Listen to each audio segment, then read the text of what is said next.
Tras el derrocamiento de la dictadura de Anastasio Somoza, el 19 de julio de 1979, se deroga la Constitución de la República de Nicaragua y toda la organización del Estado. El Frente Sandinista inicia a gobernar a través de una Junta de Gobierno de Reconstrucción Nacional, que estaba conformada por un miembro del FSLN, Daniel Ortega, Sergio Ramírez Mercado, Alfonso Rovelo, Moisés Azán y Violeta Barrios de Chamorro.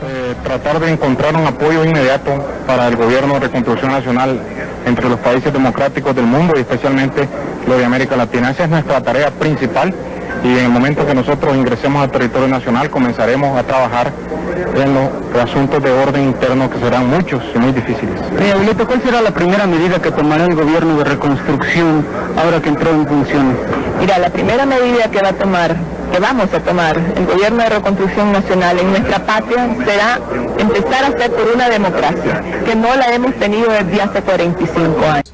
Para 1984 hacen la primera elección presidencial y gana Daniel Ortega como presidente y Sergio Ramírez Mercado como vicepresidente. En 1987 se promulga la primera Constitución y ratifican sin hacer elecciones a todos los electos de 1984 con los nuevos periodos establecidos en la nueva Constitución. La Constitución en el año 1987, esta era una Constitución excesivamente presidencialista, pero además que establecía un modelo de economía centralizado.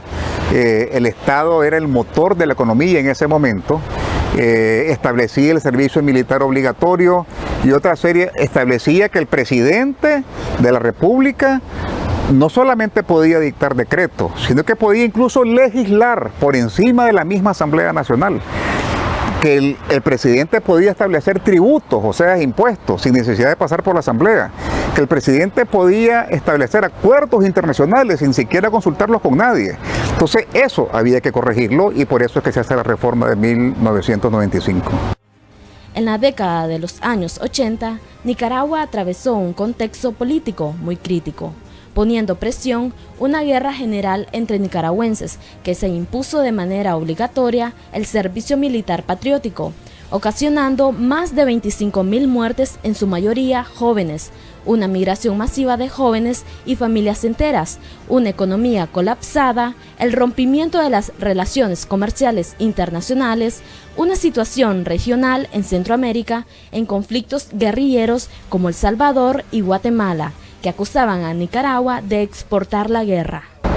Con la revolución sandinista, una cantidad de esperanzas y sueños se abortaron, porque el liderazgo sandinista de los 80 realmente burló la voluntad y las aspiraciones de la gran mayoría de los nicaragüenses y nos involucró a los nicaragüenses en el conflicto de las grandes potencias que tenían la Guerra Fría, pero que en lugares como Nicaragua era caliente. Digo caliente por la cantidad de daño, de atraso y de muerte que produjo. Había un gran descontento entre la población, quienes exigían un cambio de gobierno. El 25 de febrero, Daniel Ortega fue derrotado en elecciones generales, donde la candidata por la Unión Nacional Opositora estaba formada por 14 partidos entre liberales, conservadores, demócrata cristianos, social cristianos, socialistas y comunistas, y la candidata ganadora Violeta Barrios de Chamorro, quien se alza con el triunfo. Porque la inmensa mayoría popular quería eso, no más matarse por ideologías o partidarismos. Para la elección de 1990 hubo más de 20 candidatos a la presidencia de la República y sin embargo la población no se equivocó en su olfato, en su tendencia para depositar su voto en la casilla de la 1. ¿Qué demandaba la población nicaragüense después del triunfo de la 1? Primordialmente demandaba paz. Porque aquí las muertes eran de todos los días, estaban huyendo todos los jóvenes de Nicaragua, muchos jóvenes que se fueron de esa época ya nunca más regresaron, se quedaron afuera. Por eso es que actualmente hay un gran vacío en cierta característica de edad. Daniel Ortega no aceptó su derrota y señaló que gobernaría desde abajo.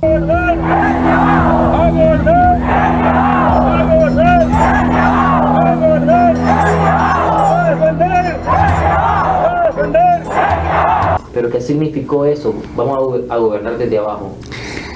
Tomar en posesión, como lo hizo, de uno de los poderes más importantes que tiene una nación, el Poder Judicial. Él tomó para sí todos los jueces, magistrados que había compactado el 14 de julio o 14 de febrero de 1988 y del Ministerio del Interior, dominado por Tomás Borges o dirigido por Tomás Borges, como del Ejército. Todos los que salieron los mandaron a estudiar leyes, se hicieron abogados y los nombró magistrados y jueces en los distintos tribunales del país.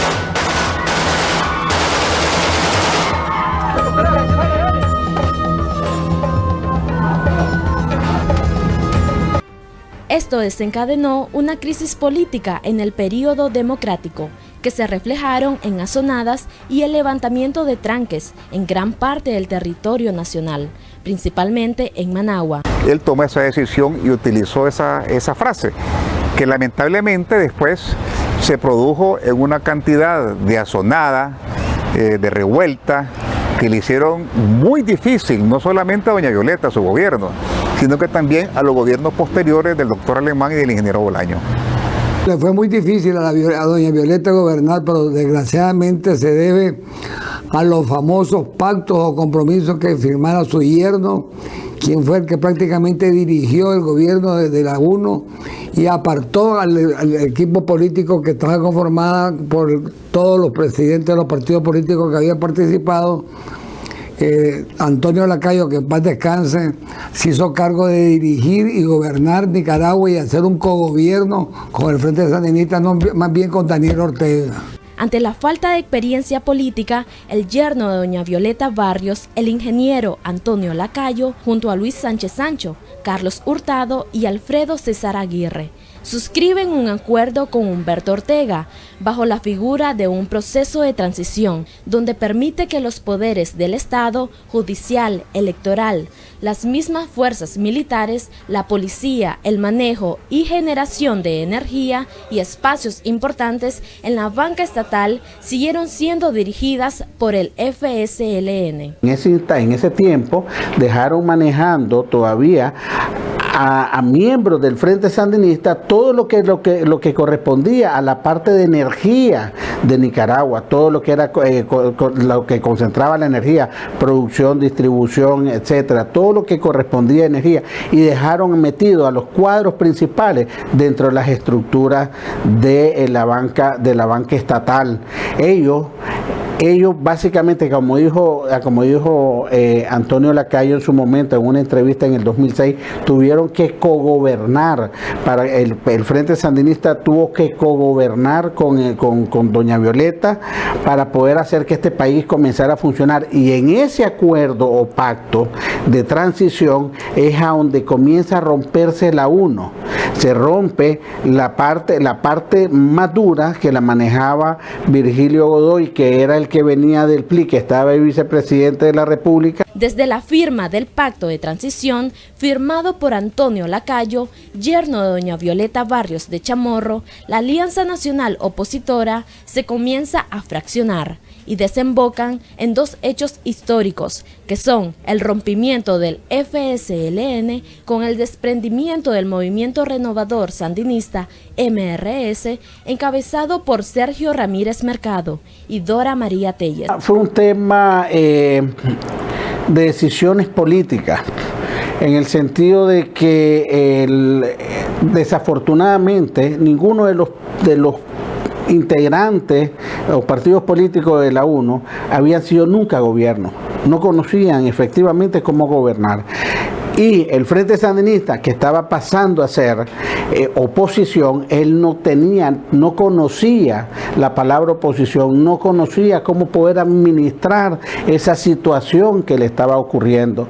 ¿Y qué es lo que conllevó? Conllevó a un acuerdo o pacto que hace Toño Lacayo, Carlos Hurtado, Luis Sánchez Sancho, con la gente de Humberto Ortega Saavedra. Y que Humberto Ortega era el que articulaba el pacto o acuerdo de transición, que básicamente tenías ahí que ver el tema de que se quedaba la policía sandinista, toda la estructura de la policía sandinista, quedaba toda la estructura del Ejército Popular Sandinista, quedaba al mando del ejército, quedaba el mismo Humberto Ortega Saavedra, significaba que seguía gobernando las armas el Frente Sandinista.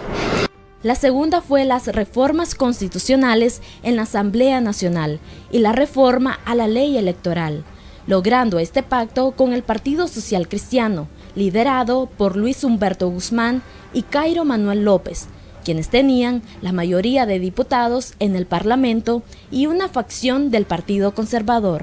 Hubo una desunión a nivel legislativo. En primer lugar, yo creo que una enorme cantidad de diputados que llegaron a ocupar su escaño en la Asamblea Nacional nunca pensaron ni creyeron en el triunfo. Entonces, de tal forma que recuerdo que para esa oportunidad todo mundo lo único que quería es ir en los primeros lugares. Y luego surgieron, evidentemente, problemas aún mismo en la conducción del gobierno por parte, más que doña Violeta, de Antonio Lacayo. Entonces hubo una serie de distorsiones y recuerdo, sin ir más lejos, la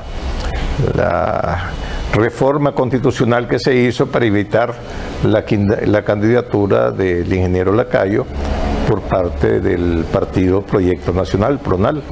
Y por eso es que se sustituye, no puede ser porque le ponen una prohibición constitucional con nombre y apellido, y asume la candidatura don Benjamín Laza. Ante el divisionismo en la Asamblea Nacional, la Constitución Política de Nicaragua sufre un aproximado de 50 modificaciones en sus artículos torales, trasladando al Parlamento Nacional importantes poderes como poder nombrar y elegir magistrados de la Corte Suprema de Justicia, el Consejo Supremo Electoral, Contraloría General de la República, entre otros. Por supuesto, la reforma constitucional requiere el 60% de votos de los diputados y la UNO le faltaba.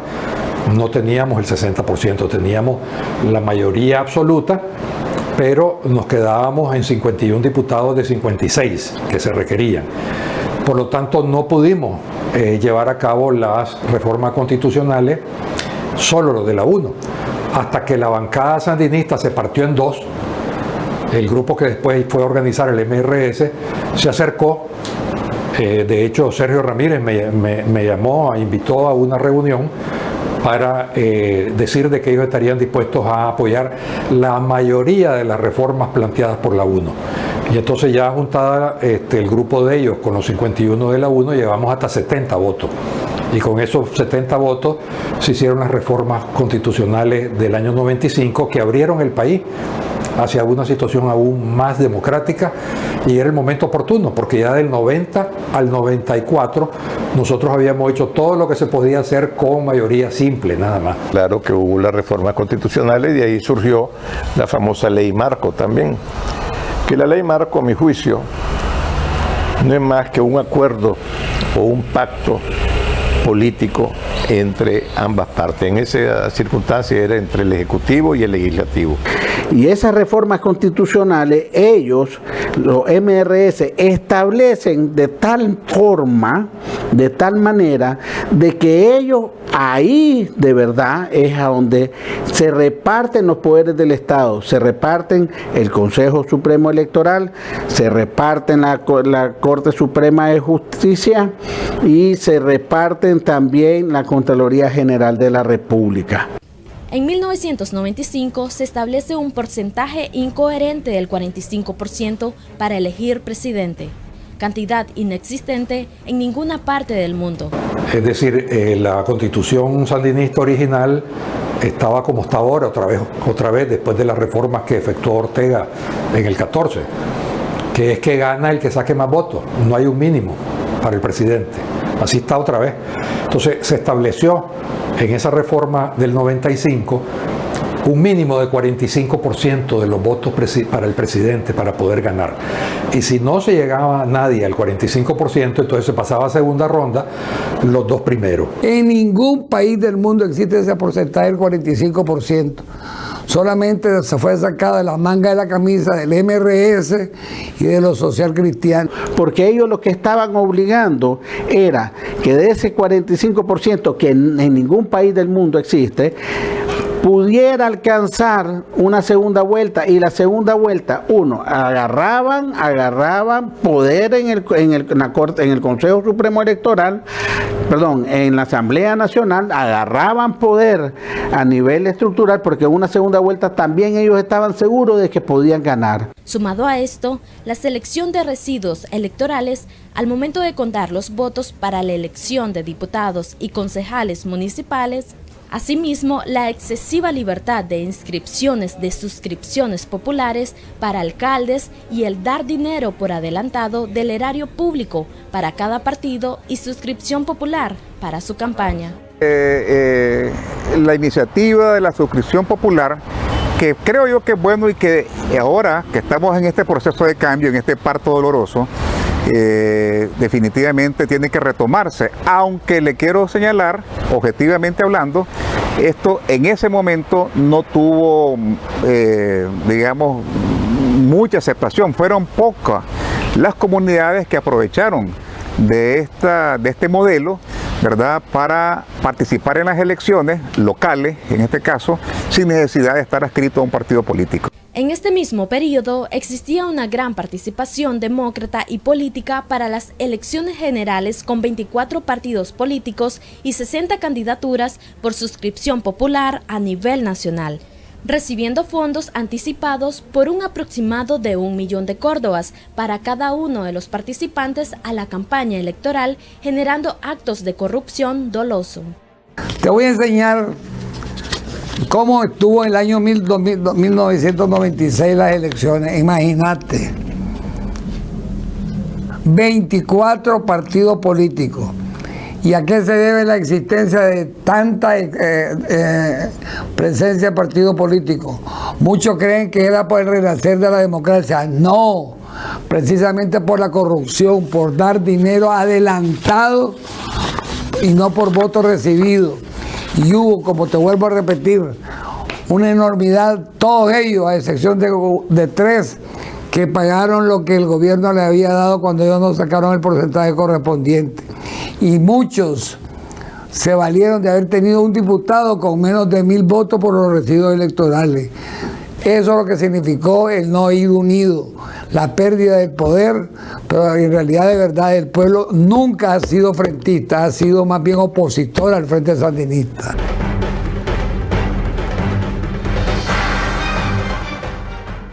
Tras el proceso electoral realizado en 1996, el doctor Arnoldo Alemán, de la Alianza Liberal PLC, obtiene la presidencia con el 51% de votos nacionales. Logra alcanzar 41 de 91 escaños en la Asamblea Nacional debido al sistema de residuos electorales. Arnoldo Alemán, como alcalde de Managua, era la figura principal que, a pesar de ir 24 partidos políticos a las elecciones en 1996 y con reglas de como los residuos electorales elaborados en 1995 por el MRS, que se había separado del frentismo y de los socialcristianos que dirigían la presidencia de la Asamblea Nacional, crea una actividad verdaderamente desastrosa para la democracia de Nicaragua.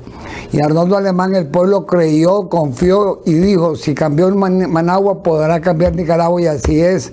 Y por eso pusimos el eslogan, obra y no palabra, y todo nuestro gobierno fue de obra y no palabra. Nuevamente en la Asamblea Nacional existe una fracción de la Alianza Liberal PLC, donde Eliseo Núñez Hernández forma la denominada Bancada de la Salvación Liberal con 7 diputados.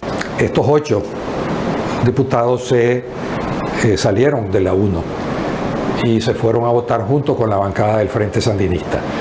Eso debilitó enormemente en la Asamblea Nacional a la bancada que teóricamente llegó al poder aliado al PLC, ¿verdad? Y la verdad es que parece que la división es una constante en nuestro país. Ante la división de diputados en el hemiciclo parlamentario, se dio un fenómeno de legisladores bucaneros, quienes extorsionaban y vendían sus votos para aprobar las leyes que se necesitan ejecutar. La sabiduría popular que le pone nombre a cada cosa que ocurre, ¿verdad?, fue la que le puso bucanero, ¿verdad? Y el cardenal Obando, me acuerdo bien que en paz descanse, en ese tiempo era un acérrimo opositor al Frente Sandinista, y cuando se le llegó a explicar esto que estaba ocurriendo, me acuerdo que él fue el que estableció otra expresión que se volvió después común. Dijo, dice, seguro estos 8 diputados, dice, con el pecho al descubierto, no pudieron resistir los cañonazos que les tiraron desde la presidencia de la República. Así dijo el cardenal Obando y se quedó el término de los cañonazos. El doctor Arnoldo Alemán tuvo diferentes retos en materia económica, como es mejorar el déficit fiscal y reducir la deuda externa de 6.500 millones de dólares. Se están construyendo aulas en los colegios a un ritmo de, creo que era un colegio por día al final. Hubo el huracán Mitch, que fue un desastre espantoso nacional para nosotros, y de una manera muy ágil nosotros conseguimos un respaldo de $1.000 millones en Estocolmo, y se invirtió bien esa plata, contrario a lo que algunos piensan. En fin, hubo un despegue económico. El año de mayor crecimiento de Nicaragua, en el periodo remontando hasta la época de los Somoza, fue el último año de Alemán en el poder, cuando nuestro crecimiento económico creo que fue 6 o 7%. Ahora, en otras casas se sobrevivió una crisis bancaria muy seria, sin que un nicaragüense no perdiera ni un céntimo de los depósitos, ¿verdad? Entonces, muchas cosas constructivas se hicieron también. Además de esto, en el país se registraban constantemente asesinatos y secuestros de bandas armadas en las zonas rurales. Un dato relevante ocurrió el 25 de enero de 1996, cuando el dirigente liberal sufre un atentado entre Quilalí y Huihuilí, Nueva Segovia, donde resulta fallecido el agente policial Luis Cruz y queda herido Heriberto Gadea Mantilla. Desde que llegamos al poder, en primer lugar, Daniel Ortega no quiso reconocer el triunfo legítimo que obtuvimos aquel 20 de octubre de 1996. Se negó a reconocer nuestro triunfo y comenzó a atacarnos, constantemente en azonada, en huelga. En el mes de abril de 1997, el FSLN inicia a arreciar sus azonadas contra el gobierno liberal. Tranques en las carreteras del país, protestas de médicos, lo que obliga al doctor Arnoldo Alemán a negociar temas políticos y asuntos de propiedad, que se arrecia en el primer trimestre de 1998. En ese momento el Frente Sandinista estaba quemando Nicaragua. Tenían a los doctores, a los médicos prosalarios, tenían a los profesores prosalarios, tenían a los transportistas acá afuera quemando las casas y todo lo que podían. Tenían a los estudiantes con el 6%, tenían todo, Nicaragua estaba ardiendo. Entonces, ¿qué es lo que sucedió? En ese instante, lo único que le queda al doctor Alemán es regresar a la llave, al candado que deja el MRS en las reformas de 1995, ya a tener que pactar con la segunda fuerza para quedar vivo. Tras un año muy difícil, el gobierno del doctor Arnoldo Alemán propone un diálogo nacional a mediados de 1998, donde los diputados de los 9 partidos políticos asistieron, Sin embargo, el FSLN no se presentó. Yo convoqué a todas las fuerzas que habían obtenido diputados en la Asamblea Nacional a través de los residuos electorales debido a la reforma de 1995 a que hiciéramos una verdadera convocatoria a un diálogo nacional, porque el único que se ausentó de ese diálogo nacional fue el Frente Sandinista. Aquí no hubo ningún acuerdo, dado que no era vinculante lo acordado con los poderes del Estado, llegando a acuerdos en el diálogo, pero en la asamblea votaban contrario. Ese diálogo nacional fue en el Olas Palme y llegaron 500 personas. Ahora un diálogo nacional en donde hay 500 personas o 400 personas no es un diálogo, es un enorme espectáculo de teatro, ¿verdad? Y yo me remito a las pruebas, no aprobó absolutamente nada. Ahí están una gran cantidad de gente de las ONG, ¿verdad? Que les encanta ese tipo de ejercicio, ¿verdad? Pero en el fondo el diálogo nacional fue un fracaso en ese contexto. No logrando avanzar nada en materias de acuerdos y por las reformas constitucionales de 1995, el MRS con los otros partidos políticos obligaba a negociar el primer lugar con el segundo. No había otra salida más que negociar por la gobernabilidad con el FSLN. Lo que hubo fue una negociación por separada entre el Frente Sandinista y el presidente en ese momento, Arnoldo Alemán, que lo que hizo fue consolidar un aspecto de lo que se había logrado en una enmienda a la Constitución, creo que fue en el año 1995, en donde se le permite a los micropartidos tener una beligerancia en la política nicaragüense mucho más allá de los números de la gente que militaban en ella. En el año 2000, la crisis política fue superada paulatinamente. Sin embargo, en temas electorales, se acuerda a cambiar los residuos electorales bajo la modalidad del sistema de medida mayor, es decir, ya no se elegía a los diputados con menos de 1000 votos. Además, se suprimió la suscripción popular y se fijó la casilla de cada partido por el costo monetario. Asimismo, para evitar corrupción, se quita el fondo de campaña por adelantado. Se estableció el sistema, no de residuos electorales, proporcional. El sistema proporcional que existe en muchos países del mundo simplemente divide el número de votos entre los diputados y asigna en forma descendiente. Es decir, no hay ninguna manipulación. Cuando se hubo el pacto entre Ortega y Alemán, ellos incorporaron un proceso diferente que se llama que al que gana de primero o al que está de primero le asignan más diputados de lo que le toca proporcionalmente. La media mayor le llaman, pues, ¿verdad? Y eso está a favorecer, digamos, a la primer fuerza política del país. En ese periodo se reforma la Constitución Política y la Ley Electoral, donde por primera vez el PLC logra 2 cargos de 16 magistrados de la Corte Suprema de Justicia y 3 magistrados de 10 en el Consejo Supremo Electoral. Otro dato importante es que se estableció que el presidente saliente de la República pasa a ocupar una diputación en la Asamblea, al igual que el candidato que queda en segundo lugar. Este punto fue propuesto por el vicepresidente de la República, Enrique Bolaños.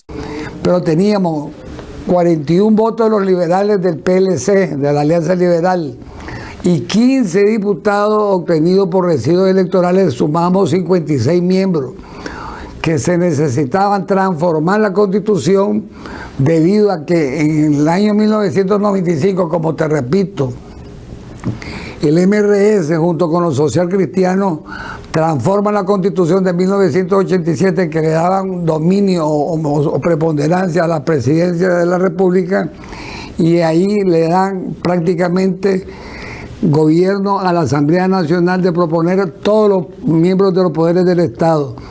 Y es así como vos podés ver cómo está compuesta la Corte Suprema de Justicia, cómo está compuesto el Poder Electoral y cómo está compuesto el Ejecutivo en el tiempo de doña Violeta. A finales del 2000, mientras se acercaban nuevamente las elecciones generales, el Movimiento Renovador Sandinista consolida una nueva alianza política con el FSLN.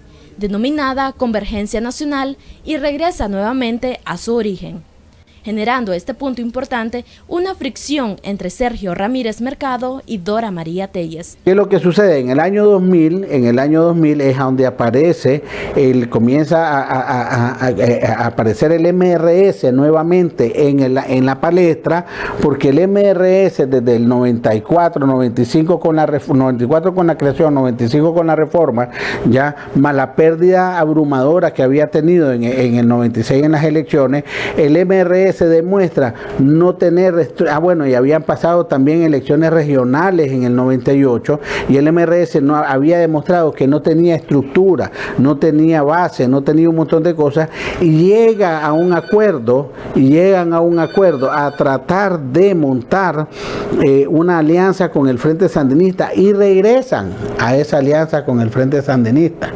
Ya es a donde Sergio Ramírez Mercado rompe con el MRS como fundador, y Dora María Telles agarra la batuta en ese momento y hace la alianza, regresa a sus raíces, que es el Frente Sandinista, y es a donde ella dice en otra entrevista, dice: el FSLN decidió no negociar ningún espacio en la asamblea, pero sí se comprometió a darnos espacio en un futuro gobierno. O sea, se entregó el MRS a la Convergencia Nacional manejada por el Frente Sandinista, políticamente, si vos me lo decís, por nada. La Convergencia Nacional del FSLN incluye a micropartidos y disidentes liberales, conservadores de la resistencia nicaragüense, de sociales cristianos, Partido de las Regiones Autónomas y Antonio Lacayo, yerno de doña Violeta Barrios de Chamorro, quien estuvo al frente en el periodo de su suegra, y decide apoyar esta alianza bajo un acuerdo de un cargo político. Antonio Lacayo en ese momento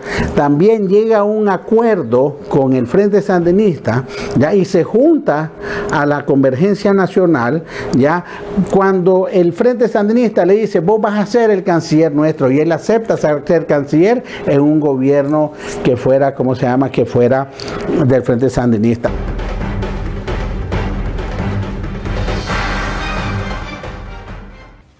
Ya con las reformas constitucionales y de la ley electoral del 2000, en el año 2001, Enrique Bolaños, candidato a presidente de la Alianza Liberal PLC, obtiene el triunfo a la presidencia con 54% de los votos, derrotando nuevamente al candidato por el FSLN, Daniel Ortega, y su fórmula, Agustín Jarquín Anaya, quien obtiene 38 diputados, mientras que el PLC 53. Porque Bolaño gana con 53% del voto. Eso es algo que no me canso de decirle a las personas que hablan de lo pernicioso que fue el pacto de Alemán con Ortega. La primera elección que se da después del pacto es la victoria más contundente del liberalismo, que fue la elección de Enrique Bolaños. Y te puedo asegurar que el 90% del voto que respaldó Enrique Bolaños no lo respaldó por él ser Enrique Bolaños, sino que porque respaldaban al Partido Liberal Constitucionalista. El error más grande del nuevo presidente de Nicaragua, Enrique Bolaños, fue fraccionar la bancada liberal, al formar la bancada azul y blanco, integrada por 7 diputados liberales y un conservador. Crea un partido político llamado APRE para dividir el liberalismo, logrando de esta manera un divisionismo en el liberalismo, que permite 5 años después el retorno del FSLN al poder. Pero teniendo él 6, es decir, el Partido Liberal Constitucionalista, 6 de los 7 directivos y una mayoría absoluta en la Asamblea Nacional, por un juego equivocado, por rivalidades, se dividió el liberalismo. Como resultado de este pacto entre Bolaños y la Alianza Sandinista, se destituye la Junta Directiva Constitucional 2002-2003, que era dirigida por Arnoldo Alemán como presidente, Wilfredo Navarro, primer vicepresidente, Guillermo Osorno, segundo vicepresidente, y René Núñez como tercer vicepresidente, estableciendo una junta directiva inconstitucional, violando la ley orgánica del Poder Legislativo, con la bancada azul y blanco, con una trenza en los cargos con el FSLN. Enrique Bolaños, que como dijo Daniel Ortega, el único y gran pacto, se lo dijo públicamente, el único y gran pacto ya que he hecho yo en mi vida ha sido con Enrique Bolaños, ya, y ahí hay varios pactos. El primer pacto que ellos hacen básicamente fue para destituir ilegalmente lo que era la Asamblea Nacional. El objetivo de Enrique Bolaños de crear la nueva junta directiva fue la desaforación del doctor Arnoldo Alemán en noviembre del año 2002, para después investigarlo, procesarlo y encarcelarlo por actos de corrupción contra el Estado. El ingrato que me sucedió en la presidencia, gracias a la petición nuestra o mía a nuestros convencionales, cuando llega al poder quiere verdaderamente tomarse el Partido Liberal Constitucionalista y me acusa de delitos que jamás he cometido y no solamente se vanagloria de buscarme ser juzgado en Nicaragua, sino que me pone una denuncia en los Estados Unidos y en Panamá. La jueza sandinista Juana Méndez es obligada a condenar al doctor Arnoldo Alemán, mientras absuelve a Daniel Ortega por el delito de violación de su hijastra Zoila América. Y da la casualidad que la juez es de origen sandinista y por eso se ha apegado a la ley. Y por eso es que tuvo el valor de dictar sentencia en contra de Arnoldo Alemán. Por eso tuvo el valor de mandarlo a la prisión. Mientras que en Nicaragua al expresidente Arnoldo Alemán lo condenan por supuestos delitos de corrupción, la Corte Federal de Atlanta de Estados Unidos y Panamá lo declaran inocente. Definitivamente, si muchos creen que en América no existe justicia, no puede nadie decir que en los Estados Unidos, y sobre todo cuando es una corte federal como fue la Corte Federal de Atlanta, y que absolviera totalmente a Arnoldo Alemán de los delitos que se le imputaran por el gobierno de Nicaragua, e hiciera la devolución correspondiente que tenían mis hijos puestos ahí a través del negocio de mi familia de café y de ganadería. Absuelto por los Estados Unidos, absuelto por Panamá y absuelto por Nicaragua. Total y completamente Arnoldo Alemán limpio e inocente de las falsedades que me hiciera el gobierno de Enrique Bolaños.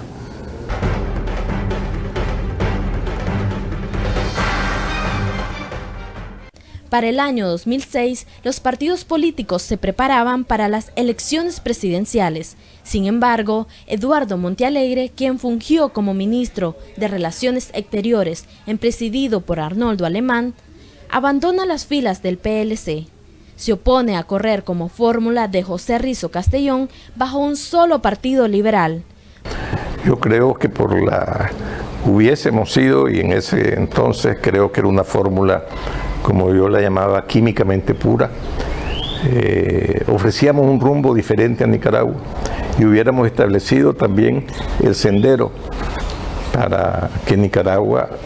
Montealegre crea el movimiento Vamos con Eduardo el 19 de septiembre del 2003 y se une al movimiento Salvación Liberal de Eliseo Núñez Hernández y luego se transforma en ALN para dividir el voto del PLC. Para el año 2005, el MRS, en diciembre, el MRS vuelve a romper sus lazos políticos con el Frente Sandinista para llevar a Gerty Levite, que se le muere en el camino de la contienda electoral, y que es lo único que le quedó, llegar a tratarse de juntar con Eduardo Montealegre más adelante.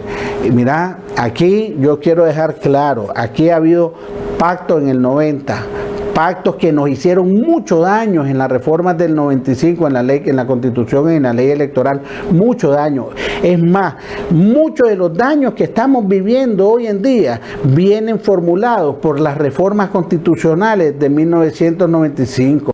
La ambición de ostentar al poder de Eduardo Montealegre creó una división en los demócratas, permitiendo que Daniel Ortega regrese al poder. El pacto es confirmado cuando Montealegre levanta la mano a Ortega sin esperar los resultados oficiales de más del 8.5% del escrutinio electoral. En nombre de la Alianza felicito al expresidente Ortega y a don Jaime Morales Carazo por haber